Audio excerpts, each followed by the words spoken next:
কাস্তুরী হরিণ রহস্যময় সুগন্ধির অধিকারী।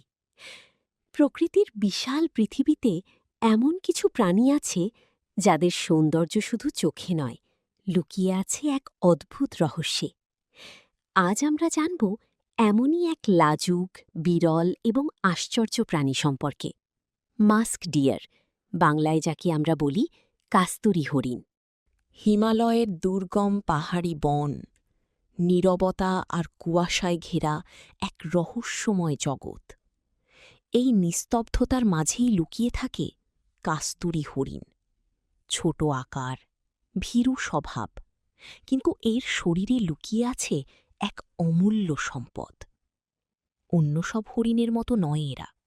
এদের মাথায় নেই কোনো শিং, বরং পুরুষ কাস্তুরী হরিণের মুখে থাকে লম্বা দাঁতের মতো ক্যানাইন, যা তাকে করে তোলে একেবারেই আলাদা ও রহস্যময়। কিন্তু সবচেয়ে বিস্ময়কর বিষয় হল এর শরীরে থাকা এক বিশেষ গ্রন্থি, কাস্তুরী গ্রন্থি। এই গ্রন্থি থেকে তৈরি হয় এক ধরনের সুগন্ধি পদার্থ, কাস্তুরী, যা শত শত বছর ধরে মানুষের কাছে অমূল্য ধন হিসেবে বিবেচিত। রাজা বাদশাদের যুগে এই কাস্তুরী ব্যবহার হতো সুগন্ধি, ঔষধ এবং ধর্মীয় কাজে। এক ফোঁটা কাস্তুরীর মূল্য ছিল সোনার চেয়েও বেশি।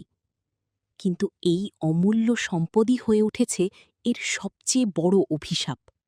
অতিরিক্ত শিকার আর মানুষের লোভ ধীরে ধীরে কমিয়ে দিয়েছে কাস্তুরী হরিণের সংখ্যা।